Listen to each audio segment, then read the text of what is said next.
How long we known each other, Ken? I ever break a promise to you? I will put you in the driver's seat at Le Mans. If you just shut your mouth and let me do my thing. All right. Come here. Morning, Shelby. Morning, Molly. Up yours. I'll go to hell. And that's it, folks. Ferrari wins the 24 Hours of Le Mans for the 5th consecutive year. Mr. Ford, Ferrari has a message for you, sir. What did he say? He said Ford makes ugly little cars in ugly factories. And, he called you fat, sir. We're gonna bury Ferrari at Le Mans. So the great Carroll Shelby is gonna build a car to beat Ferrari with a Ford. Correct. And how long did you tell them you needed? 200 or 300 years? 90 days. Ford hates guys like us because we're different. Well, we heard he's difficult. Ken? No, Ken's a puppy dog.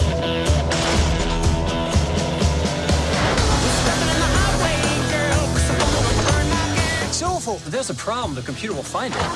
Get some scotch tape and a ball of wool. What are they doing?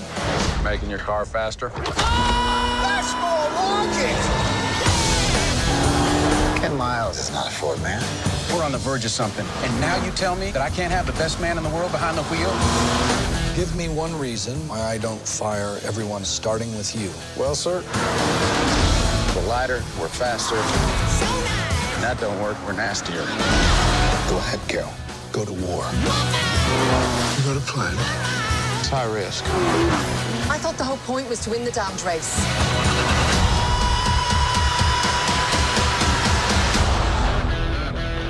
If this were a beauty pageant, we just lost. Looks aren't everything.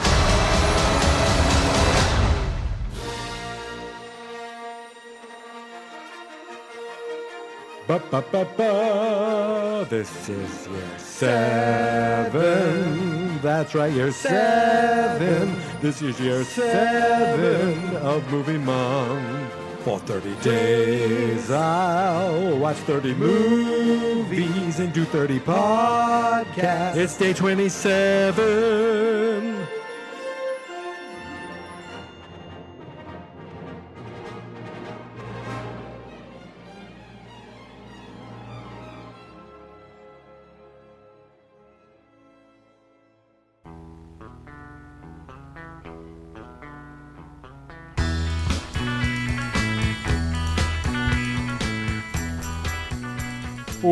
Welcome back to Movie Month, everybody. It's day 27. 27 days down and 3 more to go. Ladies and gentlemen, today I watched the 2019 Matt Damon, Christian Bale race car movie, Ford versus Ferrari, or Ford v Ferrari, Dawn of Justice, whatever you want to call it. I have to tell you, when I first saw this trailers for this movie, I thought, what? What is this all about? And then I started seeing a couple more trailers, like, wow, that looks pretty good. I feel like it's going to be a really good movie that no one's going to see. And then I was completely wrong, obviously, about that. It did really well at the box office, got rave reviews, went on to get nominated for Best Picture, went on to, I think, win some awards in sound editing and film editing. And I was like, okay, I got to see this movie. I don't know anything about cars, and I don't care about like NASCAR or race cars or anything. I'm not a car guy. Okay, I drive a Kia Sportage, and I have to tell you that from the beginning to the end, I friggin' loved this movie. I loved the race car aspect of it. I loved the science aspect of it, where they're trying to, the draft and fix this and this, that. I loved the kind of the team trying to solve a problem aspect. I loved everything about this movie, including the acting and just everything. I like this movie a lot. Okay, that's it. I think I'm done. No, now let's talk about the plot of the movie. If you haven't seen the movie, I mean, sorry, you're too late at this point. It's about, I was going to say it's about Gerald Ford and John Ferrari. So there's this race called the 24 Hours of Le Mans, and it is a big deal race that happens in France. And the movie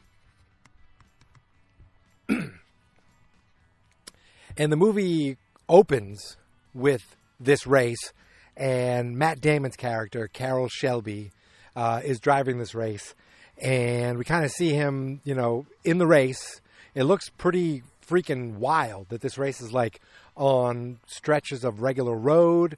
It's not a race car race that you see on TV today where it's just, a bunch 4 left turns over and over.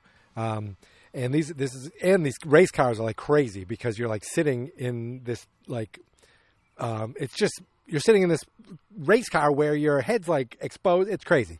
So, it kind of shows Matt Damon driving in this thing and getting tired, and then fades away. And we open up to Matt Damon at a doctor's office. And the doctor's like, listen, you can't be doing this anymore. I think he was the last American or the only American to win the 24 Hours in Le Mans. And, his doctor's basically telling him because he's got heart issues, he cannot drive and race cars anymore. So he doesn't drive or race cars anymore. But he still builds cars and runs racing teams. And he does this with this driver he has. He has a team of people. There's this guy Pops, who I know from Deadwood. There's a couple other guys that I don't recognize. And then one of his mechanics and drivers is Ken Miles, played by Christian Bale.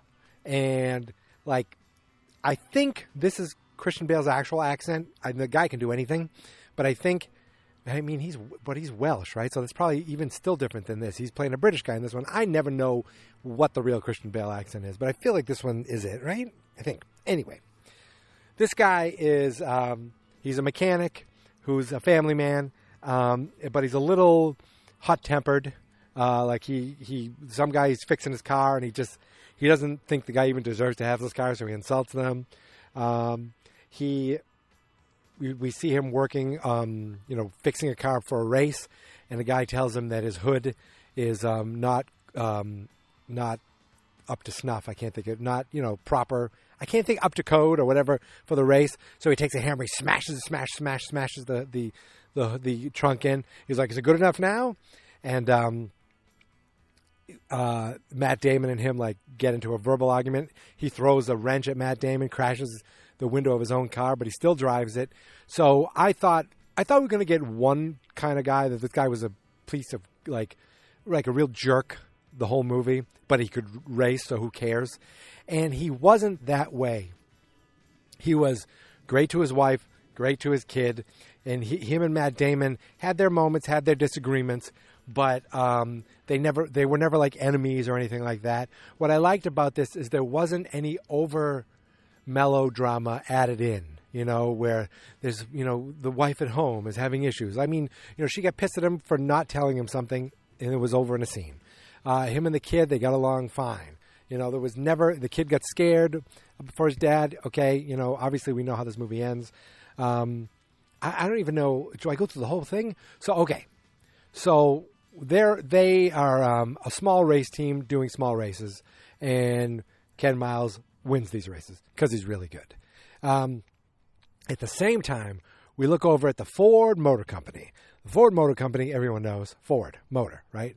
They are the creators of the automobile. And we see this factory going on, and we see a bunch of suits, and one of them is John Barenthal, and he's Lee Iacocca, which is a very famous name in automotive.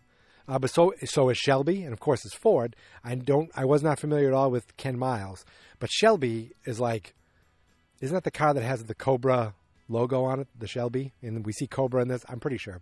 That's like a very famous kind of muscle car, right? Is it a Mustang? Is it Shelby? Are they all kind of tied together? I don't know. But Shelby is a name I recognize.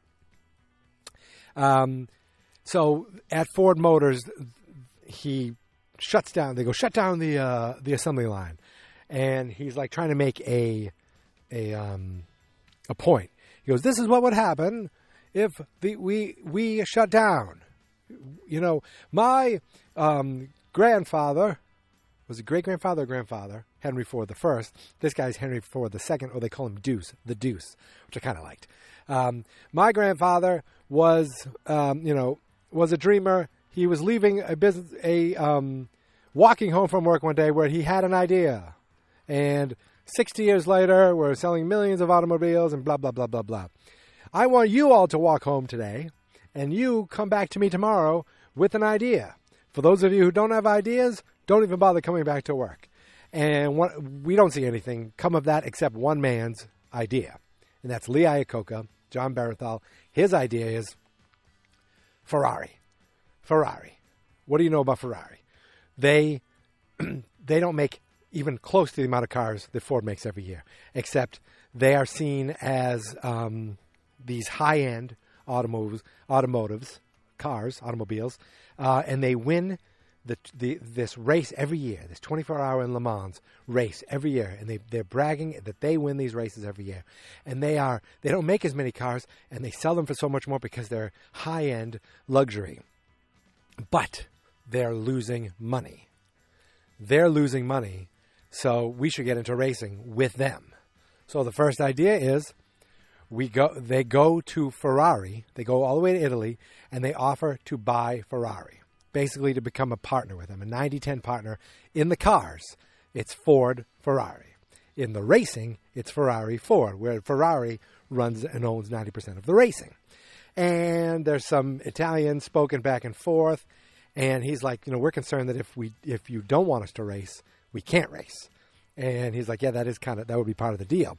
While this is going on, this one guy snaps a photo, shows that Ford and Ferrari are kind of meeting, runs off to the Fiat plant and says, the Ford and Ferrari are meeting. And they make a phone call to Ferrari and offer to buy them. I think I'm not great with English, so forgive me if I don't know Italian. But I thought he offered $20 million. I believe he offered $10 million to purchase Ferrari. This is in 1960 something. So Fiat comes in and offers $18 million, and he insults the guy from Ford. He insults Henry Ford, saying he's not Henry Ford, he's Henry Ford II. All these terrible things he insults him with, and basically get out of here. Now Fiat has bought Ferrari, and Ford is left in the dust. So they go home, and Mr. Ford's like, what did he say? He said, he insulted Americans and said all our mothers and wives and blah, blah, blah. What did he say about me? He said, he says, you're a blowhard and you're fat and you're not Henry Ford, you're Henry Ford II. And then he looks at him, he's like, I want you to put together a car. I want to build a car and I want to smoke these guys out of the water. So that insult made Henry Ford his pride that he wants to put together a team. That's where John Barenthal goes to Matt Damon's office. He goes to Shelby because he knows Shelby can race cars and makes race cars. And they're like, I want to, can you do this? And he ends up talking Matt Damon into it because it seems like a challenge. Matt Damon goes to Christian Bale and says, listen, we're going to be doing this. We're going to try to take a car to beat Ferrari. And he's like, Ferrari? You can't beat Ferrari with a Ford. I was talking like that all day. And they're like, yes, we can. So then it's like, building, racing, trying, attempting. So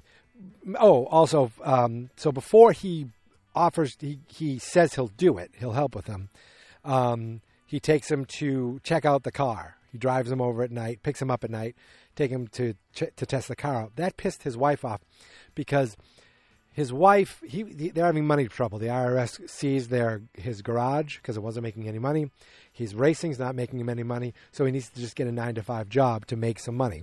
So he says he's not going to race anymore. Then he goes off with Matt Damon. She's like, what the hell is this? He's like, he offered me a job. Racing. I just said I'd look at it. I'm not doing anything. I haven't said anything yet. And he goes, well, what's the offer? He's like, $200 a day plus expenses. She's like, what? You have to take it. So he ends up taking this job to go build the perfect car for them. And they're building it now. We have the suits. There's the suits in Detroit, and there's a guy, I forget his name. I've seen him in so many things, and for the most part, I believe he plays a douchebag in just about every scene. Everything he is. He's kind of the number two to not Matt Damon. He's number two to Ford. So he what the hell happens? They get everything together to do this race, and because Christian Bale is kind of a jerk and jerky, he decides to. They say you can't run the race. We want more Ford people to be running this race, if you know what I mean. People we actually can trust to run this race, the first race, because they're doing races before the 24-hour to kind of get ready, and I don't know if they're qualifying races or what, but they go without Christian Bale, leave him behind, but he doesn't quit the team. He just gets back to work. He realizes he's got a family, so he's responsible that way. Even while they're in France doing this race, he's there, working, but listening on the radio. There's this one shot where it was definitely deliberate, because they're in an airplane hangar where they do all this stuff, and then a plane goes by, and it makes this light and a silhouette, and Christian Bale looks up, and the silhouette makes the cars in the room look like they're going by. Now, I looked at it two ways. Are they going by like they're racing? To me, it looked more like they were going by in an assembly line, representing Ford. Like Ford is this assembly line. When they went to Italy, it showed one man making the engine, one man making the transmission. Like they have craftsmen making these cars. But in Ford has a assembly line, so it's a different way of doing it. And for some reason, that it was almost like the looming shadow of Ford over your shoulder. I don't know. Maybe I'm reading stuff into this. James Mangold directed this. He's directed a bunch of great things, and this is one of them. So they lose the race. Obviously, they don't do very good because they don't know how to drive the car properly. And this isn't just put your foot on the gas and go. So Matt Damon comes back, and he's like, he goes into Henry Ford's office, and he's like, why did we lose? He goes, well, I think we actually worked out pretty good. I think we have. He goes, well, wait, before I came in here, Matt Damon was awesome in this too. He's like, I watched this red folder go from 5 different hands before I went to yours. And all these different people are doing these things. And I just want to report. He basically says, there's too many people, too many middlemen. I want to report directly to you. And I need to tell you something, that Ferrari, we have them right where they want them. He said, why do you say that?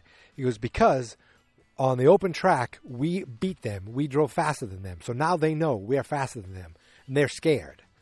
You're welcome. He says, you're welcome. Friggin' awesome. The way he just kind of stood up to Henry Ford II like that.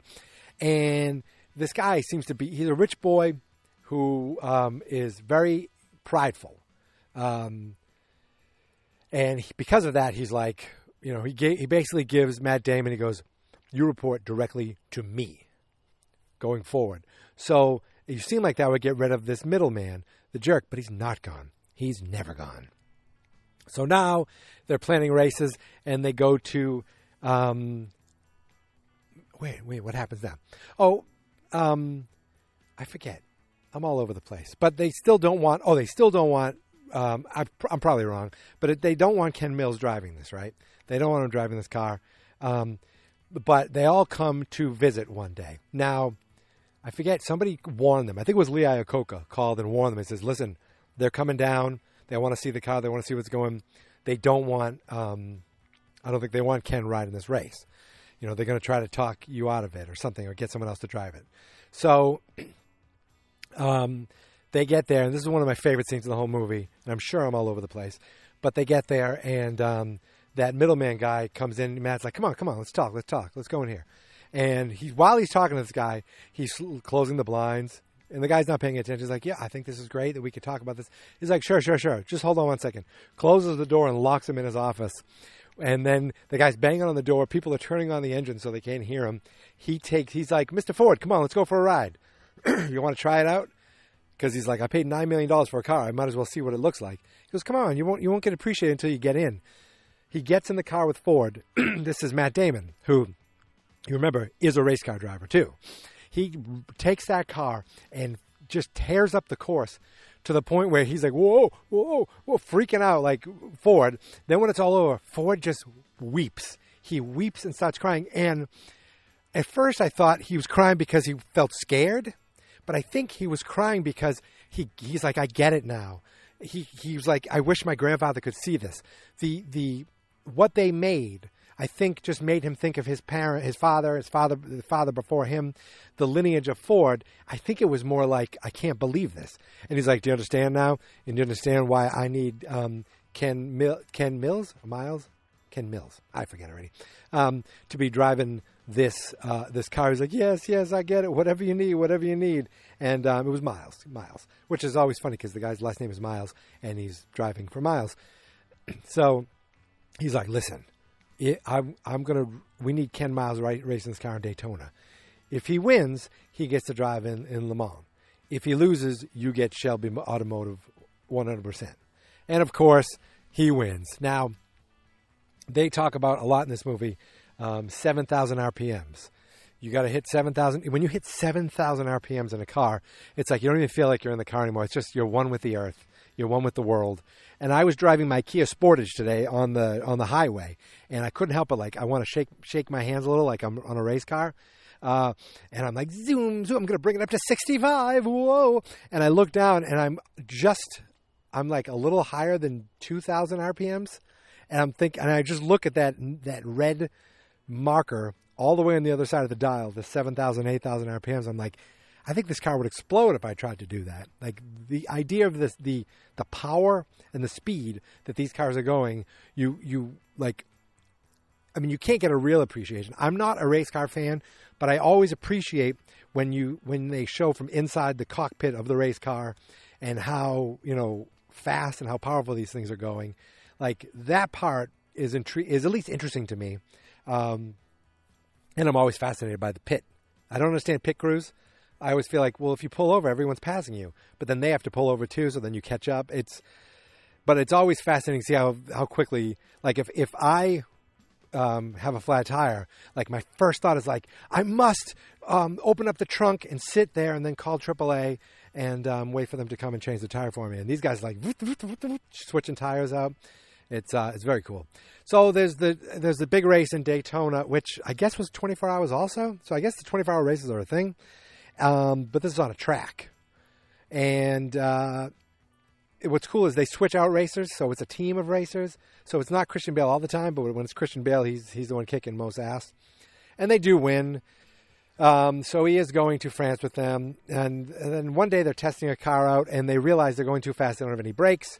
Christian Bale crashes. The car bursts into flames. He gets out of the car fine, and the kid's nervous. He's like, he asked that guy, Pops, one of the guys who works in the crew, he's like, have you ever been on fire before? He's like, no, but that's a fire retardant suit. And he's like, yeah, but this race car driver had a fire retardant suit, and he died. It's like, that's true, but he couldn't get out of the car. And there was smoke. So as long as you get out of the car, you should be fine. And your dad, he always gets out of the car. Foreshadowing. So, I mean, I feel like there's a lot going on here that I'm not remembering. So, before the Daytona stuff, before all this, before he locks the guy in the room, Christian Bale, he goes over to Christian Bale's house and he wants to apologize for not driving him. And this was kind of a fun scene because Christian Bale punches him in the nose. They wrestle around and fight. And while they're wrestling and fighting, the wife just takes a chair and puts it down and watches them. Like, this is something they've done multiple times over the years. It was a fun scene. It was a fun scene that you just see there's a brotherhood between the two of them. Now, they still don't want Ken Miles driving this car because the guy says he's a beatnik, and he's like, a beatnik. He drove a tank in the war. He was in World War II. He's a war veteran. He's a hero. He's not a beatnik.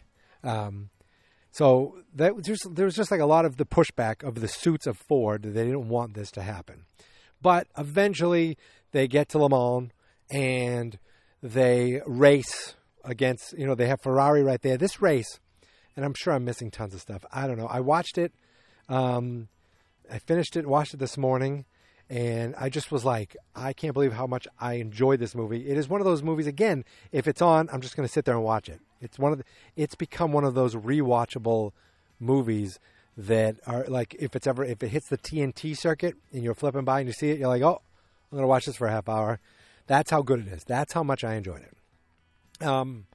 So they get to Le Mans and they make, they're ready to race. They at home they have it on TV, so his kid and wife can watch it from home. This race is wild because you're not in your car and gentlemen start your engines. You're standing there, all right, and you're standing there, and then they say go. You run to your car, get in your car, and take off as fast as you can. Some cars don't even make it out of that. Like, they're trying so hard to get out of the start block that they're crashing and smashing already. And this race goes on, and they're switching cars out and switching in. And one of the things they noticed, because remember the brakes, they lost the brakes and there was the fire, is these brakes run too hot. So they developed a new system. And I wonder, is this something that has been adopted as a major NASCAR thing today? I wonder this. It's funny, in Daytona they said, how come they pit so fast? Because they have a NASCAR crew. So NASCAR must know to pit faster. I don't know. That was something that caught my attention. But they developed a system, and they showed them kind of drawing it out and trying to plan it, where you don't just change the brake pads, you change the brakes entirely. You take the old brakes off, you put the new brakes in. And they're like, is that against the rules? They go, well, it doesn't say anything. It says you can replace parts, and this is a part. So they get to Le Mans, they do the race. At one point, they have to swap the brakes out, and there's like, no, this is against the rules, against the rules. It's like, what are you talking about? It's against the rules. He's like, you look in your book and tell me where that's against the rules. You said we could change our parts. This is a part, just like anything else. You don't tell me those rules. And the guy, I think this guy was trying to. He was from Ferrari, and the Ferrari always wins. Well, then it looked like finally they have competition, so they're trying to, poke holes and figure out ways to stop these guys. I like at one point during the race, 24-hour race, that Henry Ford leaves by helicopter. He's like, have a good dinner, sir. He leaves there to go eat dinner somewhere else. And Ferrari's like, look at this Ford guy. He's supposed to be the biggest automotive maker in the world, and he's leaving by a helicopter to go eat dinner someplace.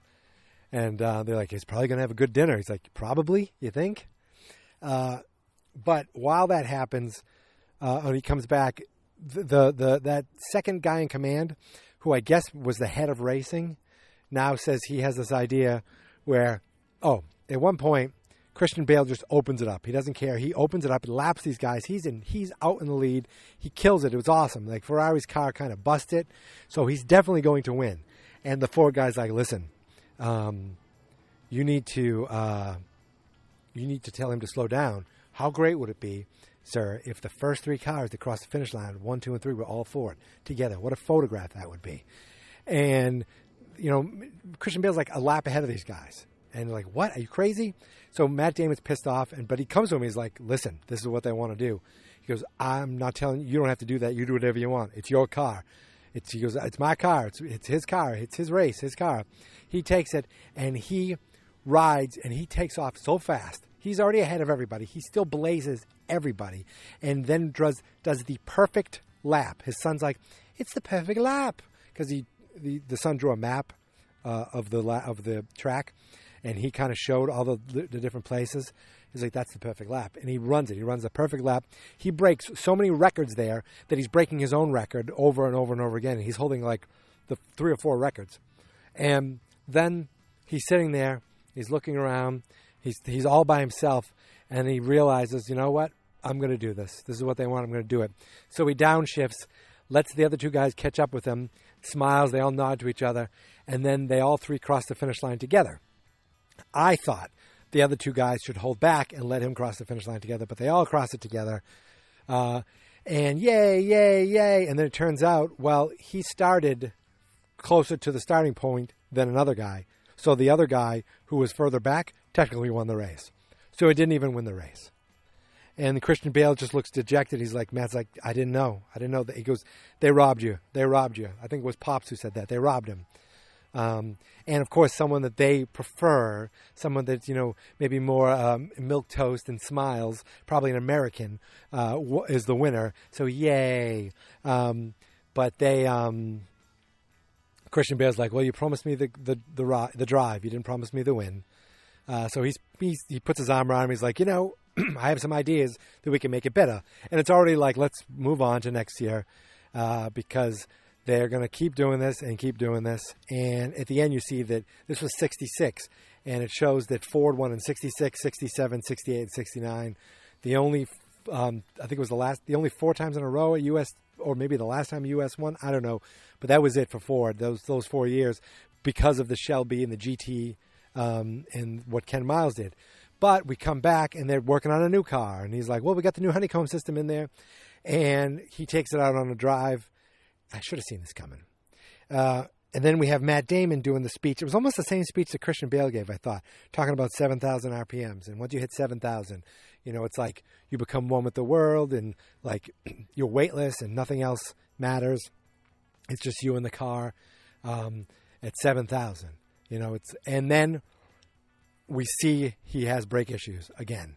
He has brake issues, and we look far off in the distance, and the car is like, we see the car smoke in the air, and the car hits hits something, and we see smoke, and we see an explosion go up, and everyone runs out there like, no, run out there. And Shelby's running out there. Matt Damon looks back at the son, because his son's been there, and Peter, and runs off. They never say it. But he died. He died in a car crash. He didn't get out. We fast forward, and it's months later, and there's someone else racing the car. Matt Damon doesn't really like him. Someone's trying to buy some race cars. Matt Damon's not really into that. Pops is like, listen, we need you out there. He's like, what do you need me out there for? He goes, what do you need me to smile and look pretty for these cars? What do you need me for? And the guy, he's like, it's been 6 months. Okay. Sometimes they don't get out of the car. And then Matt Damon goes back to visit to